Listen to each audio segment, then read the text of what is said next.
Hello नमस्कार साथियों, मैं विकास शर्मा आप सभी का स्वागत करता हूं एक बार तहे दिल से। और अपन पढ़कर चल रहे हैं बेटा न्यू बॉर्न बेबी केयर। क्या पढ़कर चल रहे थे डियर? अपन पढ़कर चल रहे थे न्यू बॉर्न बेबी केयर कि जो बच्चा अभी अभी जन्मा है, अभी अभी उसका बर्थ हुआ है, उसके बर्थ के बाद में कौन कौन सी वो प्रायोरिटीज है, कौन कौन से वो काम है, उन काम के बारे में हम पढ़ के चल रहे थे। और हमने बहुत सारी चीजें पढ़ी थी। सबसे पहले हमने पढ़ा था शक्शनी। शक्शनी के बाद में हमने पढ़ा था अपगार स्कोरिंग। उसके बाद में हमने पढ़ा था अम्बिलिकल कॉर्ड का कटिंग। और अब जो नेक्स्ट अपन पढ़ने वाले हैं डियर, वो नंबर 4 क्या बोलकर चल सकते हैं अपन? वो अपन पढ़ने वाले हैं डियर ड्राई द बेबी। क्या बोल सकते हैं हम कि बच्चे को हमें इतने काम करने के बाद में सुखाना है। क्या करना है? ड्राई करना है।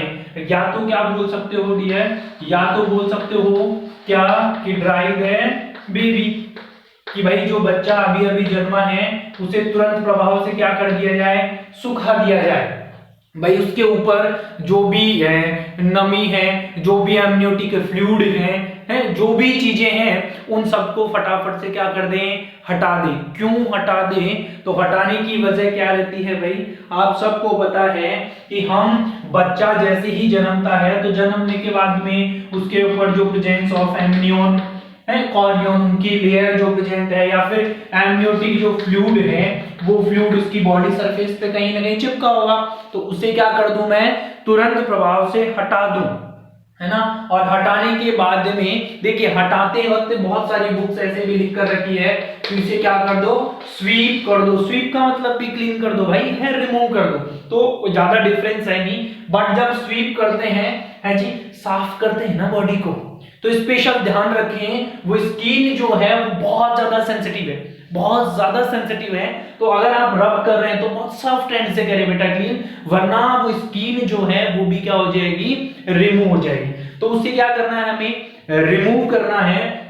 और जो बच्चा है उस बच्चे को हमें क्या करना है डियर? उस बच्चे को हमने एक प्री वॉर्म, या तो टॉवल हो हमारे पास में, है जी, हमारे पास में क्या होना चाहिए? या तो मेरे पास में प्री वॉर्म टॉवल होना चाहिए, है जी, गर्म तौलिया जिसे मैं कह सकता हूं। क्या होना चाहिए? गर्म टॉवल होना चाहिए, जिसके अंदर मैं बच्चे को क्या करने वाला हूं? लेने वाला हूं, एक्सेप्ट करने वाला हूं। या तो प्री वॉर्म क्या हो? टॉवल हो मेरे पास में, या फिर मेरे पास में कोई ब्लैंकेट हो जो कि ऑलरेडी गर्म होनी चाहिए, थोड़ी बहुत गर्म होनी चाहिए। क्यों होनी चाहिए? मैं बताता हूं क्यों होनी चाहिए। क्योंकि जैसे ही बच्चा इंट्रा यूटेराइन लाइफ से, जैसे ही बच्चा इंट्रा यूटेराइन लाइफ से क्या करता है? इस बाहर की दुनिया में आता है, इस बाहर के एनवायरनमेंट में आता है, तो बेटा जी जो इंसान है उस इंसान की बॉडी का टेम्परेचर कितना है रे लाला? अरे बोलो कितना है? 37 डिग्री सेल्सियस है। कितना है? 37 डिग्री सेल्सियस। लेकिन जैसे ही एनवायरनमेंट की तरफ आएगा तो लगभग 26 से 28। तो ऐसा बॉडी का टेम्परेचर एक तो हमेशा गर्म जगह में रह के आए हैं, कोई काम नहीं करना पड़ता था, खाता था, सोता था, मजे मारता था। अब बाहर आ गया तो कहीं ना कहीं प्लासेंटा से सेपरेट हो गया है, और सेपरेट हो गया तो सारे काम खुद को करने पड़ रहे हैं, खुद को करने पड़ रहे हैं। तो बॉडी के जो सिस्टम है वो इतने मैच्योर नहीं है कि वो क्या कर ले? बराबर तरीके से काम कर ले। अब भाई साहब वो जब काम बराबर नहीं कर पा रहे हैं तो दिक्कत है या नहीं है? है। तो ये क्या करेगा? इस टेम्परेचर, बाहर का एनवायरनमेंट का जो टेम्परेचर है वो कम है, तो बच्चा कहां चला जा सकता है? बच्चा हाइपोथर्मिया की कंडीशन में जा सकता है। सॉरी, हाइपोथर्मिया, हाइपर नहीं बेटा जी, किसकी कंडीशन में? हाइपोथर्मिया। और हाइपोथर्मिया क्या है? एक ऐसी डिजीज है, एक ऐसी बीमारी है न्यूबॉर्न बेबी की, जहां पर बहुत सारे बच्चों की क्या हो जाती है? डेथ हो जाती है। किसकी वजह से? हाइपोथर्मिया की वजह से। तो इस बात का तुम्हें क्या करना है? ध्यान रखना है स्पेशली कि अगर बच्चा जैसे ही जन्म हुआ है, जन्म के बाद आपने क्या करना है? उसको किसी वार्म टॉवल में, किसी वार्म ब्लैंकेट के अंदर एक्सेप्ट करना है, लेना है। क्यों लेना है? ताकि हम उसे हाइपोथर्मिया से बचा सके। आपको पता है, मैं आपको एक बात बता दूं बेटा कि जो बॉडी से हीट का लॉस होता है ना, वो हीट के लॉस होने के 4 मेथड होते हैं। कितने मेथड होते हैं? 4 मेथड होते हैं। और ये क्वेश्चन एग्जाम में पूछा हुआ है जी। एग्जाम में पूछा हुआ, क्या पूछा हुआ है सब, मेथड ऑफ, ऐसे लिख देता हूं मैं, थोड़ा आसानी होगी तुम लोगों के लिए, मेथड ऑफ हीट लॉस, कि वो कौन कौन से मेथड है जहां से हीट का लॉस होता है। तो सबसे पहला मेथड होता है कंडक्शन, क्या होता है डियर, सबसे पहला मेथड कंडक्शन। दूसरा मेथड क्या होता है रे, दूसरा मेथड होता है कन्वेक्शन, क्या होता है बेटा जी, कन्वेक्शन है जी, क्या बोल रहा हूं, कन्वेक्शन होता है, ठीक है। नेक्स्ट की बात करें, और नेक्स्ट होता है बेटा जी रेडिएशन, क्या होता है डियर, रेडिएशन होता है। और फोर्थ नंबर 4 की बात करें तो वो क्या होता है, इवोपोरेशन होता है। अरे क्या होता है, इवापोरेशन होता है। कंडक्शन, कन्वेक्शन, रेडिएशन और इवापोरेशन, कन्वेक्शन है जी, ठीक है। चलिए खैर कोई नहीं, देख लेना एक बार, स्पेलिंग की मिस्टेक हो गई है शायद, कन्वेक्शन जटिए जा, यस ये है ना, क्या होती है कन्वेक्शन। अब देखिएगा ये वो 4 मेथड है जहां से हीट का लॉस होता है। किसी भी इंसान की बात करें और बच्चे की बात करें तो उसमें भी, वो भी तो इंसान है भाई, है। तो इन्हीं 4 मेथड से हीट का लॉस कहीं ना कहीं इंसान में होता है। एग्जामिनर तुमसे क्वेश्चन ये पूछता है कि मोस्ट कॉमन रूट, या सबसे ज्यादा वो कौन सी स्टेज है इनमें से, वो कौन सा रूट है जहां पर हीट का लॉस होता है। तो बेटा एक ही आंसर दे देना, आंख बंद करके, बच्चों में सबसे ज्यादा जो हीट का लॉस होता है वो किसके माध्यम से होता है, रेडिएशन के माध्यम से होता है। और कितने परसेंट होता है तो बता देना, 60% होता है। कितने परसेंट होता है, 60% होता है। सेकंड नंबर 2 की बात करें, इवापोरेशन, इवापोरेशन से लगभग 22% हीट का लॉस होता है। ये दोनों मेथड है, इनसे भी होता है हीट का लॉस, लेकिन इनसे कम होता है। सबसे कम किससे होता है बेटा, तो सबसे कम होता है आपका कंडक्शन से, सिर्फ 3%, ओनली 3% हीट लॉस होती है। जबकि कन्वेक्शन की बात करूं तो कितना होता है, अप्रोक्स 15%। कैलकुलेट कर लीजिएगा आप, पूरा का पूरा 100% हीट का लॉस इन 4 ही मेथड के माध्यम से होता है। सर ये कंडक्शन क्या है, सर ये कन्वेक्शन क्या है, सर ये रेडिएशन क्या है, सर ये इवापोरेशन क्या है, इनकी कहानी भी तो हमें बताइए ना। बिल्कुल बताएंगे बेटा, तो सुनिए इनकी कहानी क्या होती है। फिर सबसे ज्यादा हीट लॉस करने वाला मेथड रेडिएशन, क्योंकि भाई क्यों है, देखो रेडिएशन में क्या होता है, चलो ऊपर से आ जाते हैं। सबसे पहले बात कर रहा हूं कंडक्शन की। कंडक्शन में क्या होता है कि हम दो चीजों को, दो ऑब्जेक्ट को, देखिएगा मेरे पास में 2 चौक है, दोनों को आपस में टच कर रहा हूं। ऐसी सिचुएशन जहां पर 2 चीजें आपस में टच होती है और फिर एक दूसरे से हीट का ट्रांसफर होता है, दैट इज नोन एज बेटा कंडक्शन। अरे अपन बेबी को कंगारू मदर केयर देते हैं ना, केएमसी देते हैं, कंगारू मदर केयर। और कंगारू मदर केयर में क्या हो रहा है कि मदर की हीट बच्चे में ट्रांसफर हो रही है, यस और नो, अरे बोलो भाई हाँ और नहीं, हो रही है ना। तो वही क्या है, वही कंडक्शन है। वो क्या है, कंडक्शन। अरे सर्दी पड़ती है और ठंडे पानी में गर्म पानी डाल देते हैं तो हीट कन्वर्ट हो जाती है कि नहीं हो जाती, बोलो, होती है ना। तो 2 चीजें जो आपस में मिल गई और फिर हीट का लॉस हो गया, दैट मींस वो कंडक्शन है, दैट मींस वो कंडक्शन है। सेकंड थिंग पाया जाइएगा।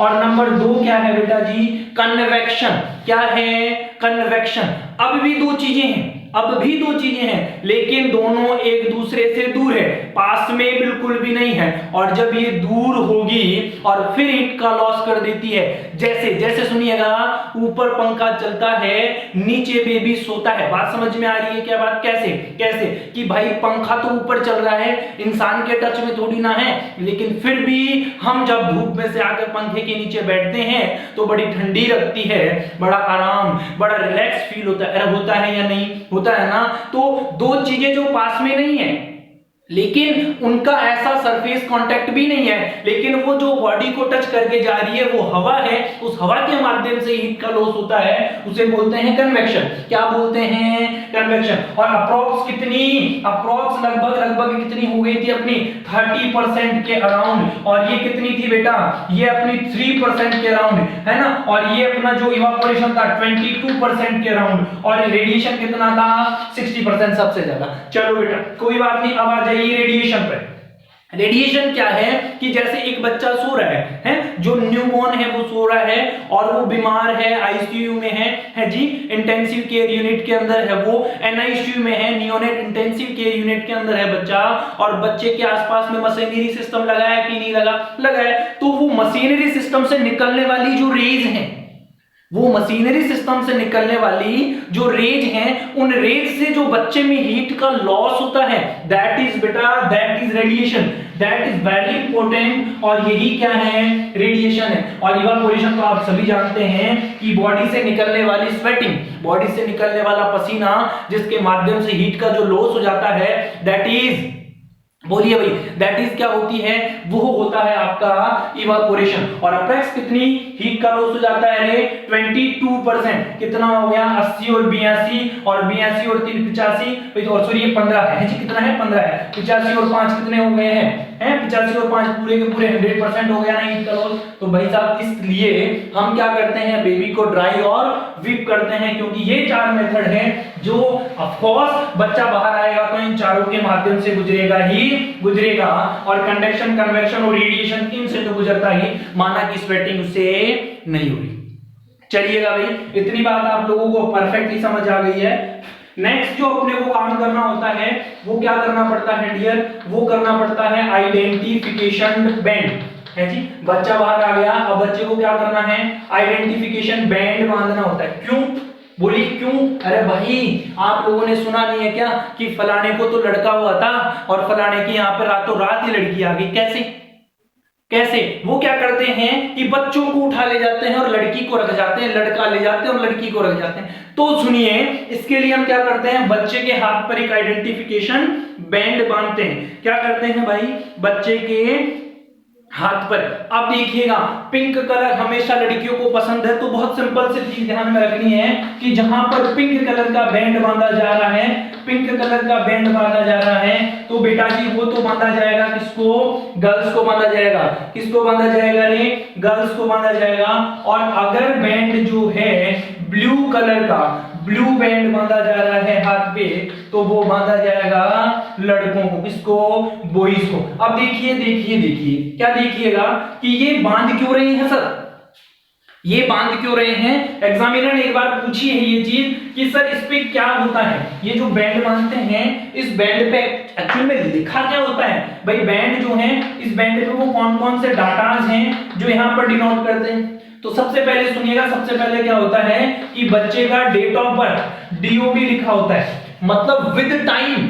सुन लेना मेरी बात कान खोल के, कि बर्थ तो लिखते ही लिखते हैं लेकिन एग्जैक्ट वो समय भी लिखा होता है कि 10:15:24 पे इस बच्चे का जन्म हुआ था, पहली बात। दूसरी बात की लिखते हैं उसके ऊपर कि इसकी मदर का जो नेम है वो मदर का नेम क्या है, समझ में आ रही है भाई जो माँ जिसने बच्चे को जन्म दिया है उस बच्चे का मदर का नाम, माता का नाम क्या है। नेक्स्ट सुनिएगा और क्या लिखते हैं इसके अलावा, थर्ड और इंपॉर्टेंट चीज कि उस बच्चे का वजन कितना था जब वो पैदा हुआ था, और उस बच्चे का जेंडर क्या था, कि वो मेल था कि वो फीमेल था। बेटा they are very important thing, ध्यान रखिएगा कि वो मेल था कि वो फीमेल था। क्यों जरूरी है, यही तो आइडेंटिफिकेशन बैंड है भाई साहब, बात समझ में। अगर लड़का है तो ब्लू, अगर लड़की है तो पिंक। बांधते क्या क्या है, डेट ऑफ टाइम। बांधते क्या क्या है, मदर का नेम। क्या लिखते हैं उस पर, डेट ऑफ टाइम, मदर का नेम, है जी।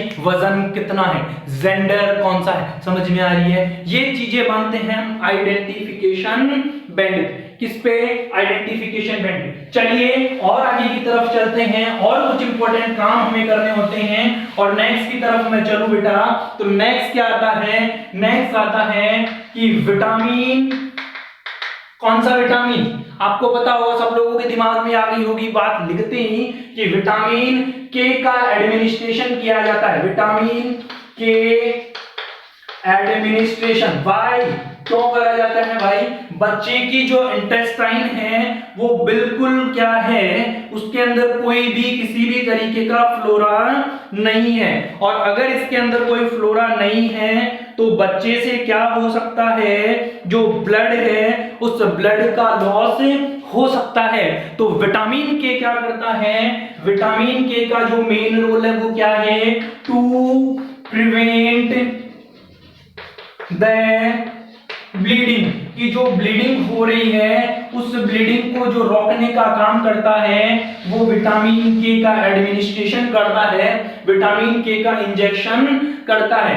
विच clotting factor are present in है, विटामिन कौन कौन से प्रोटीन फैक्टर हैं, कौन कौन से क्लॉटिंग फैक्टर हैं जो सिंथेसिस हो जाते हैं। तो vitamin factor number 2, factor number 7, factor number 9 और फैक्टर नंबर 10, ये 4 वो क्लॉटिंग फैक्टर्स होते हैं जो सिंथेसिस करवाते हैं। और जैसे ही सिंथेसिस होता है तो बच्चे के बाहर जाने वाला ब्लड, उस ब्लड में क्या बन जाता है बेटा, उसमें बन जाता है क्लोट। और जैसे ही वहां पे क्लोट बन जाएगा तो सीधी सी बात है, लात लग जाए तो भी ब्लड में क्लॉट आना स्टार्ट होगा और बच्चे से निकलने वाले ब्लड का क्या हो जाएगा, रोक दिया जाएगा।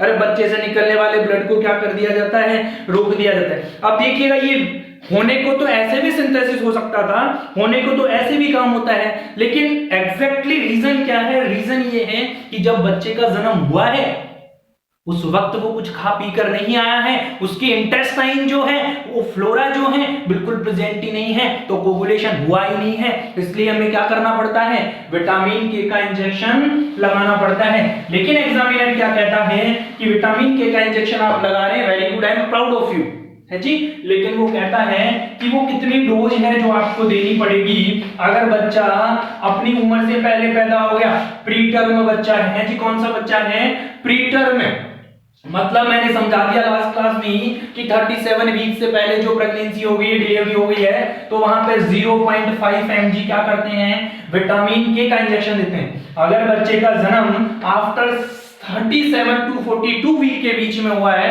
तो वो टर्म बेबी है, और वहां पर जो इंजेक्शन देते हैं विटामिन के का वो देते हैं 1.0 mg।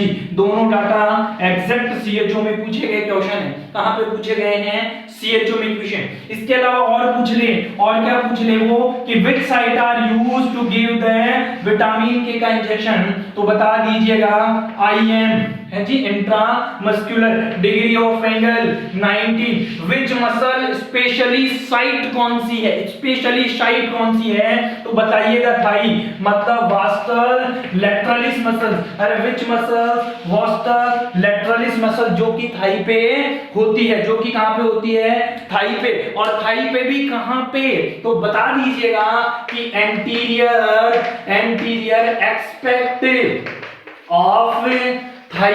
अरे बात समझ आ रही है, बोलो वन मोर थिंग, वापस रिपीट करिएगा। डोज कितनी है प्री टर्म में, बोलो 0.5 mg, 1 mg टर्म में। साइड कौन सी है, आईएम। डिग्री ऑफ एंगल कितना है, 90। एग्जैक्ट नाम बता दीजिएगा, तो anterior aspect of the thigh. Muscles का नाम बता दीजिएगा, वास्टस लेटरलिस मसल। बेटा बात समझ में आ रही है, अरे बोलो यार, जब तक तुम बोलोगे नहीं तब तक मजा आएगा नहीं। देखिएगा कई बच्चों को लगता है कि सर फ्लो में स्पीड पे आ जाते हैं। मैं कहता हूं जब पढ़ते हो ना तो इतनी एनर्जी होनी चाहिए ना कि कुछ भी पढ़ रहे हो तुरंत दिमाग में छप जाना चाहिए बेटा, है क्या हो जाना चाहिए, वो छप जाना चाहिए। चलिएगा भाई, नेक्स्ट थिंग, और नेक्स्ट भी वेरी इंपॉर्टेंट थिंग है, वैसे तो आप सभी जानते हैं इसके बारे में, और वो क्या थिंग है भाई, बच्चा पैदा हो गया। अब बच्चा पैदा हो गया तो बच्चे के पैदा होने के बाद बच्चे को क्या चाहिए, बच्चे को चाहिए न्यूट्रिशन। अरे क्या चाहिएगा, न्यूट्रिशन चाहिए, मतलब कहीं ना कहीं डाइट चाहिए। और जैसे ही बच्चा पैदा होता है, पैदा होने के बाद बहुत सारे गांव में आज भी ये प्रथा है कि माँ का जो पहला पीला गाढ़ा दूध आता है ना, वो नहीं पिलाना चाहिए, वो गंदा दूध है। अरे नहीं, उससे बेहतरीन, उससे अच्छा, उससे जबरदस्त इस दुनिया में कोई ऐसा कंपोजिशन नहीं है जो मिलता है। ये उस ऊपर वाले की देन है बेटा, ये उस ऊपर वाले की देन है जो एक बच्चे के लिए गिफ्ट के रूप में क्या भेजता है, वो मदर भेजता है। और मदर उसे क्या कराती है, ब्रेस्ट फीडिंग कराती है। क्या कराती है, ब्रेस्ट फीडिंग कराती है, दूध पिलाती है।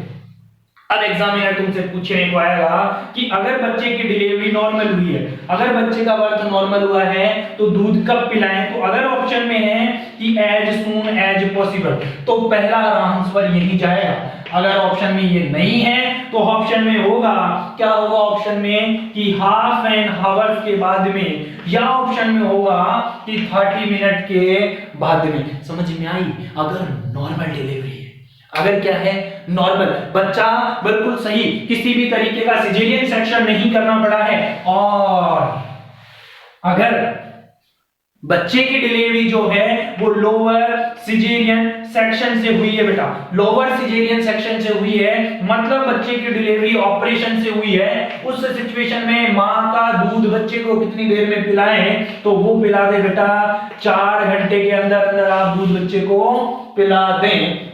अगर मां यहां पर एबल नहीं है तो फिर क्या कर दें आप, फिर लैक्टोजन बेस जो फॉर्मूला है, उस लैक्टोजन बेस मार्केट में मिलने वाले उस प्रोडक्ट, दूध वाले प्रोडक्ट को लाएं और बच्चे को पिला देवें, क्योंकि बच्चे को न्यूट्रिशन की बहुत ज्यादा जरूरत है। क्यों जरूरत है भाई? इसीलिए है क्योंकि बच्चा अभी दुनिया में आया है और बॉडी के ऑर्गन काम करना स्टार्ट करने तो उन्हें एनर्जी चाहिएगी कि नहीं चाहिएगी? ध्यान रखिएगा। कोलेस्ट्रम क्या होता है, जरा सा जिक्र करूं तो आप लोगों को पता होगा कि कोलेस्ट्रम जो होता है वो क्या होता है, कितने दिन तक, पहली बात सुनिएगा, 1 से लेकर 4 से 5 दिन, मैं बोल रहा हूं मैक्सिमम 5 डे, वैसे तो एग्जैक्ट बोलूं तो 72 आवर है ना, 4 से 5 दिन के लिए मां का जो पहला फर्स्ट, सुनिएगा, फर्स्ट थिक गाढ़ा येलो है जी, ऐसा जो पहला गाढ़ा पीला मिल्क जो आता है मदर का, उसे क्या बोलते हैं? कोलेस्ट्रम बोलते हैं। और इस कोलेस्ट्रम में पूरी दुनिया ये कहती है, फिर रिपीट कर रहा हूं, कि IgE प्रेजेंट होता है। मैं कह रहा हूं कि ये ब्रेस्ट मिल्क में प्रेजेंट होता है, ये ब्रेस्ट मिल्क में प्रेजेंट होता है। कोलेस्ट्रॉम में IgA होता है जी, पांचों immunoglobulin, IgD, IgM, IgG, IgE, जितने भी IgG है ना, जितने भी इम्यूनोग्लोबिन्स है, they are all present into colostrum. But maximum point क्या होता है, वो IgA होता है। और जब कोलेस्ट्रॉम खत्म हो जाता है, कोलेस्ट्रॉम 7 दिन बाद में, 5 दिन बाद में, उसके बाद जो मिल्क आते हैं, फर्दर आप लोगों ने पढ़े होंगे, हिंड मिल्क पढ़ा होगा, फोर मिल्क पढ़ा होगा, रिच प्रोटीन, बहुत सारा क्लासिफिकेशन है। मैंने एक क्लास ऑलरेडी आप लोगों को इस पे दी है, तो आप उसे जरूर पढ़िएगा बेटा। है बात समझ में आ रही है? अरे बोलो हाँ और नहीं। चलिए लास्ट थिंग की तरफ आ जाऊं मैं फटाफट से। तो वो क्या रहता है बेटा? वो रहता है फुट और फिंगरप्रिंट। क्या लेते हैं? फुट और फिंगरप्रिंट लेते हैं। क्यों लेते हैं? इसलिए लेते हैं बेटा, देखो बच्चा जो होता है, यहां पर क्या लेना पड़ता है अपने को? लास्ट थिंग, ये इसीलिए थोड़ा सा मैच के लिए जरूरत पड़ जाती है, फुट एंड फिंगरप्रिंट है जी। भाई पैर के और अंगुलियों के निशान जिसे कह सकते हो, वो अपन लेकर चलते हैं। अगर बेबी है तो बच्चा जो है, बच्चे के तो क्या लेंगे हम?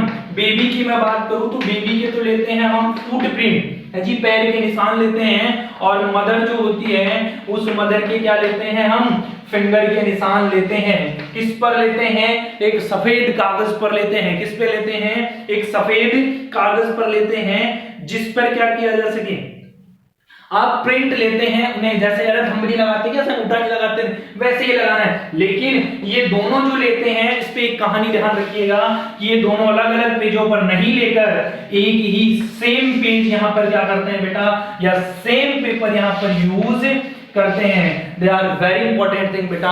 और ये मैं क्या बता रहा था आपको?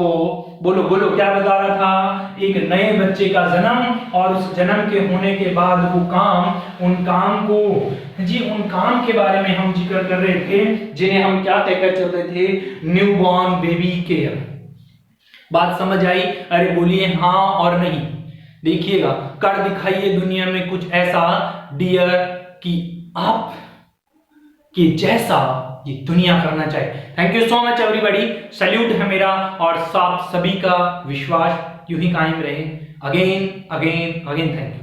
मिलते हैं नेक्स्ट क्लास में। All the best, take care.